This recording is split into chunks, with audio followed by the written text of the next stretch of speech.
yang membuat aku kayak ngerasa, wah ini kenapa sih aku melakukan pengobatan malah kayak lebih parah gitu, bukannya menyembuhkan. Aku pernah kayak pesimis gitu sama pengobatan yang aku jalani gitu sih. Iya. Bagaimana nih Kak perasaan Kakak waktu pertama kali terdiagnosa TB HIV nih?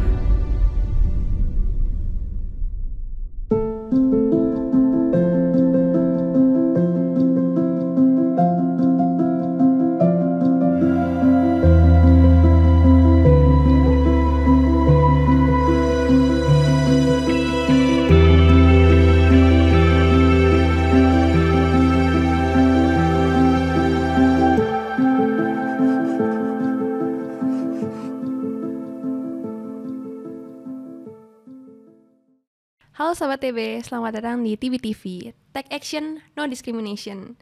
Terima kasih sudah bergabung di segmen ini, di segmen Menjadi Aku, di mana para pasien atau penyintas TB membagikan kisah dan pengalamannya selama menjalani pengobatan TB. Saya Alverin, saya akan menjadi host untuk acara ini.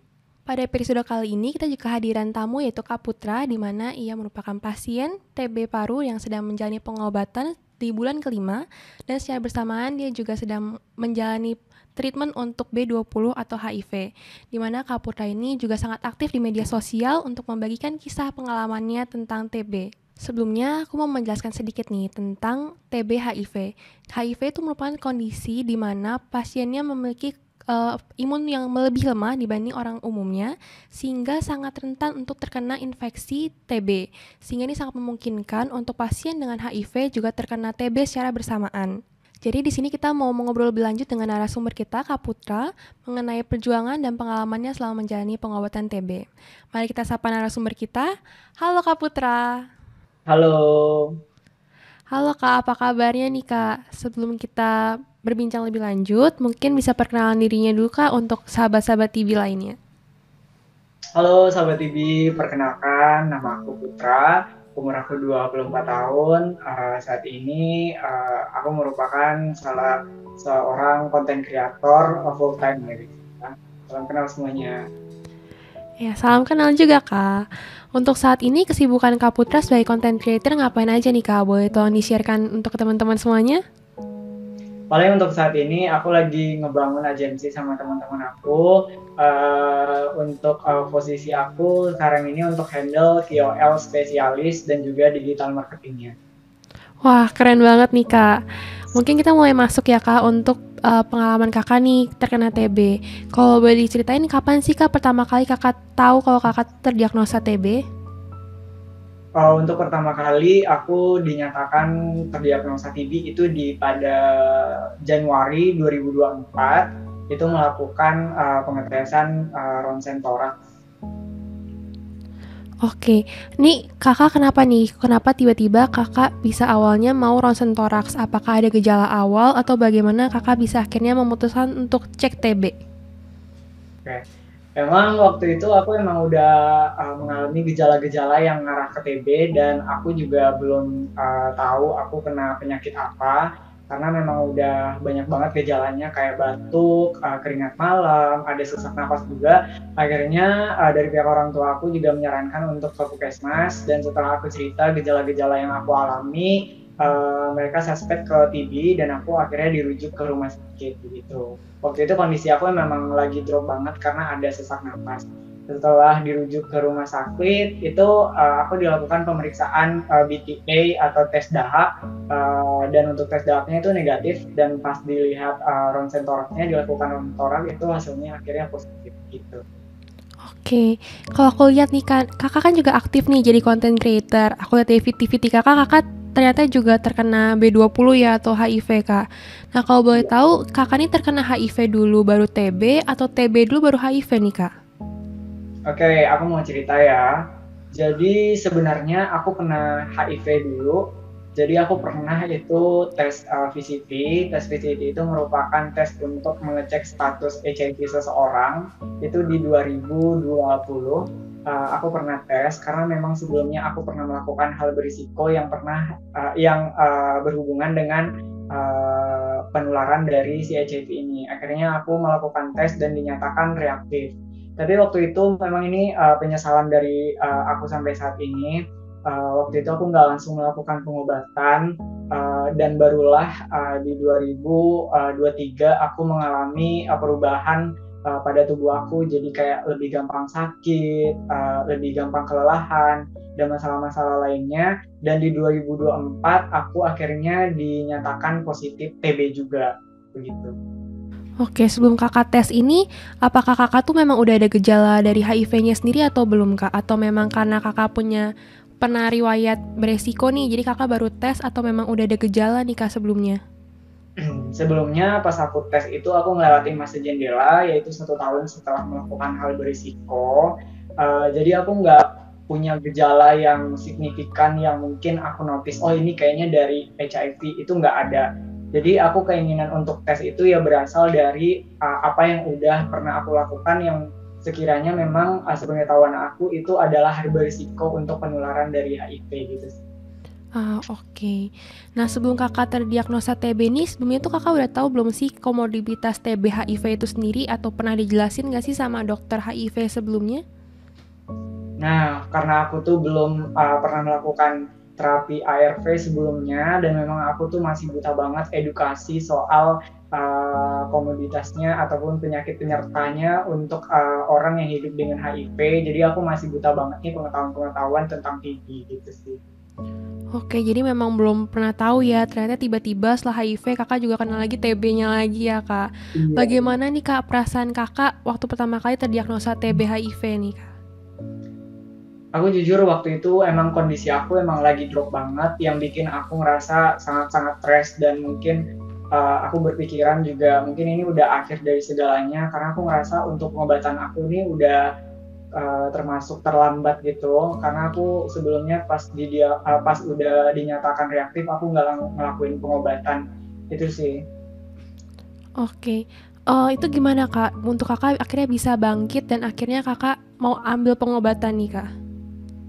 Nah, akhirnya setelah udah mengikuti saran-saran dari dokter dan udah mengikuti pengobatan dari dokter, akhirnya aku diedukasi lah sama dokter untuk cara-cara apa aja yang harus aku lalui dan lakukan supaya aku bisa kembali survive, produktif, kembali bisa beraktivitas dan sehat lah seperti orang yang mungkin tanpa HIV lainnya. Aku dikasih tahu mulai dari cara pengobatan TB dan nanti setelah itu aku harus terapi ARV juga gitu sih. Jadi itu sih yang buat aku untuk ngikutin prosedur pengobatannya. Oke, untuk tanggapan keluarga sendiri bagaimana kak? Begitu tahu kalau kakak nih terkena TB HIV? Pasti kalau untuk keluarga mereka kecewa ya, awalnya kecewa karena memang mereka tuh juga tahu HIV ini ditularkan dari sesuatu hal yang sangat tabu dan masih dianggap aib dan mereka sangat-sangat kecewa. Tapi pelan-pelan ya gara-gara udah aku jelasin juga pelan-pelan kalau misalnya aku terinfeksi itu gara-gara apa gitu dan aku juga kalau misalnya melakukan pengobatan rutin aku juga tetap bisa hidup, tetap bisa produktif lagi gitu. Jadi orang tua udah kayak mulai menerima gitu sih kak. Emang prosesnya pelan-pelan gitu. Cuman setelah aku udah membuktikan kalau aku tuh bisa sehat lagi, bisa produktif lagi, mereka udah menerima sih sampai sekarang. Mungkin bisa dijelasin kak, bagaimana nih proses pengobatan kakak dari HIV sampai TB-nya nih kak? Kalau untuk pengobatan awal aku untuk TB itu tuh sangat-sangat banyak dramanya ya karena memang waktu itu aku kondisinya memang udah drop parah banget. Jadi untuk pengobatan TB aku setelah 3 minggu dilakukan pengobatan dengan OAT, obat anti tuberkulosis, itu aku mengalami alergi ya, alergi. Jadi aku alergi kayak mual, muntah, bengkak sebadan badan, ada ruam juga dan juga ada gatal yang nggak bisa ketahan kayak kulit aku kebakar yang membuat aku kayak ngerasa wah ini kenapa sih aku melakukan pengobatan malah kayak lebih parah gitu bukannya menyembuhkan. Aku pernah kayak pesimis gitu sama pengobatan yang aku jalanin gitu sih untuk pengobatan TB. Tetapi rupanya dokter itu selalu kayak ada solusi gitu loh. Jadi setiap gejala-gejala yang ataupun efek samping dari obat yang aku dapat itu tuh pasti selalu ada solusi. Kayak misalnya aku gatel dikasih obat anti gatel sama dokternya, atau mungkin aku kayak nyeri sendi kayak ada obat penyerta lain untuk mengobati nyeri sendinya gitu sih. dan alhamdulillah setelah mengikuti arahan dari dokternya, aku udah mulai berdamai gitu sih dengan efek samping obat-obatnya. Dan untuk masalah alergi kemarin itu tuh dari pihak dokternya ngasih solusi untuk dilakukan re-challenge obat, di mana re-challenge itu fungsinya atau tujuannya untuk mengetahui pemicu alergi yang bikin aku mendapatkan efek samping seperti yang aku ceritain tadi. Akhirnya itu prosesnya 1 bulan re-challenge-nya, karena kan membutuhkan percobaan obat itu setiap minggunya satu komponen. Misalnya minggu ini aku komponennya rifampicin, minggu depannya sama isoniazid, minggu depannya lagi ethambutol, dan minggu depannya lagi sama pyrazinamide gitu. Jadi memang butuh kesabaran yang ekstra banget sampai aku mendapatkan obat yang fix untuk melakukan pengobatan TB.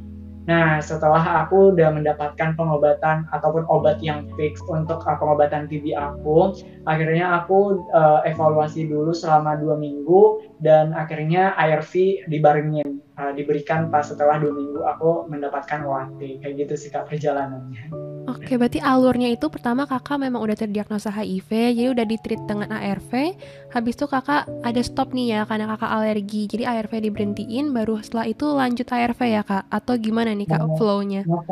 Nggak kayak gitu. Jadi untuk pengobatan awal aku memang belum pernah melakukan terapi ARV sebelumnya. Jadi memang dari dokternya itu memfokuskan untuk memberikan obat TB-nya terlebih dahulu gitu. Jadi aku belum melakukan ARV. Setelah aku sudah mendapatkan obat yang fix untuk TB-nya, baru setelah 2 minggu aku baru dikasih ARV gitu. Oke, berarti tantangan terbesar selama Kakak menjalani pengobatan tuh selama masa-masa Kakak alergi itu ya Kak ya?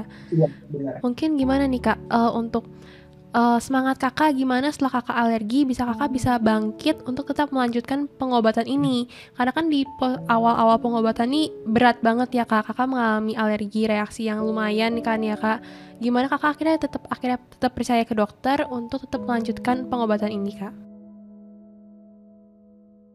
Memang untuk apapun masalah yang dialami pasien, apalagi dengan kondisi TB kayak gini yang benar-benar unik ya, setiap orang juga kondisinya beda-beda, mulai dari efek samping ataupun gejala, tapi tetap pasti selalu ada solusi. Itu sih yang bikin aku tuh semangat terus gitu loh.